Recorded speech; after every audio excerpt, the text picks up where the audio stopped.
তিনটি কাজ করলে চতুর্দিক থেকে সুখবর আসবে, আল্লাহ পাক রব্বুল আলামিন আপনাকে সুসংবাদ দান করবেন। আমরা অনেক আমল করি, কিছু কিছু আমল যদি আমরা করতে পারি তাহলে অবশ্যই আল্লাহর পক্ষ থেকে সুসংবাদ আসবে, সুখবর আসবে, বিপদ থেকে আল্লাহ হেফাজত করবেন। নাম্বার ওয়ান, এক নাম্বার হচ্ছে ডোনেশন করা, দান করা। আমরা অনেকে দান করতে চাই না, কৃপণতা করি। যাদের কাছে টাকা পয়সা আছে দান করতে চাই না। আপনার যখন ইনকাম সোর্স ভালো, আপনি তখন 10,000 টাকা দান করতে পারছেন। যখন ইনকাম সোর্স ভালো না, তখন কি 10 টাকাও দান করতে পারবেন না? আপনি আল্লাহর জন্য খরচ করেন। আল্লাহ পাক রব্বুল আলামিন পবিত্র কোরআনুল কারীমের ভিতরে নিজেই বলে দিয়েছেন। 4 নাম্বার পারা 6 নাম্বার পৃষ্ঠার 1 নাম্বার লাইন, সূরা আল ইমরানের 132-33 নাম্বার আয়াতগুলোতে আল্লাহ পাক রব্বুল আলামিন মুত্তাকিদের কিছু বৈশিষ্ট্য বলেছেন। তার ভিতরে 1 নাম্বার বৈশিষ্ট্য বলেছেন, আল্লাযীনা ইউনফিকুনা ফিস সাররাই ওয়াদ দাররা, যারা সুখে দুঃখে আল্লাহর জন্য খরচ করে। সুতরাং আপনি যখন পারেন সুখে দুঃখে আল্লাহর জন্য যতটুকু পারেন দান করবেন। দান করলে আল্লাহ বিপদ থেকে হেফাজত করেন। নবীজি সাল্লাল্লাহু আলাইহি সাল্লাম জানিয়ে দিয়েছেন, আস-সাদাকাতু তাদুররুল বালা, donation protect from all accident. দান বিপদ আপদ থেকে দান বিপদ আপদ থেকে হেফাজত করে।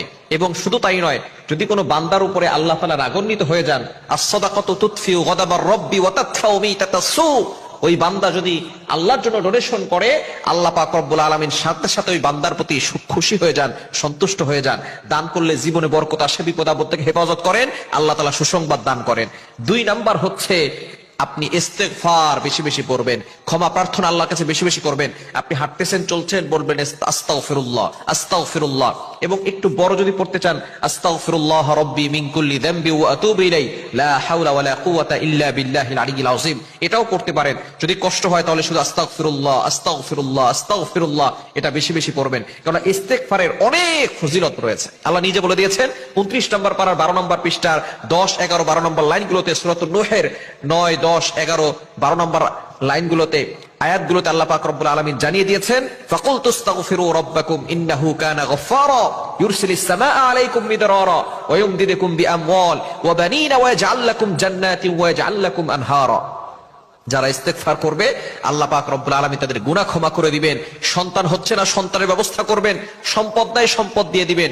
শুধু তাই নয়, আল্লাহ তাআলা জান্নাতের ব্যবস্থা করবেন, জাহান্নাম থেকে মুক্তির ব্যবস্থা করবেন। সুতরাং 2 নাম্বার কাজ হচ্ছে আপনি বেশি বেশি করে ইস্তেগফারের আমল করবেন। 3 নাম্বার হচ্ছে আপনি আল্লাহর কাছে কায়মনো বাক্যে দোয়া করবেন। আপনি সব সময় আল্লাহর কাছে চাইবেন, আল্লাহর কাছে বলবেন। কারণ আমাদের এমন একজন প্রভু আছে যার কাছে চাইলেই তিনি খুশি হয়ে যান। দুনিয়ার মানুষের কাছে বারবার চাইলে মানুষ নারাজ হয়, কিন্তু আমাদের এমন একজন রব আছেন যার কাছে চাইলেই সেই রব খুশি হয়ে যান। যে যত বেশি চায় আল্লাহ তাআলা তাকে তত বেশি ভালোবাসেন। সুতরাং এই 3টি কাজ করলে আল্লাহ তাআলা অবশ্যই সুখবর দান করবেন।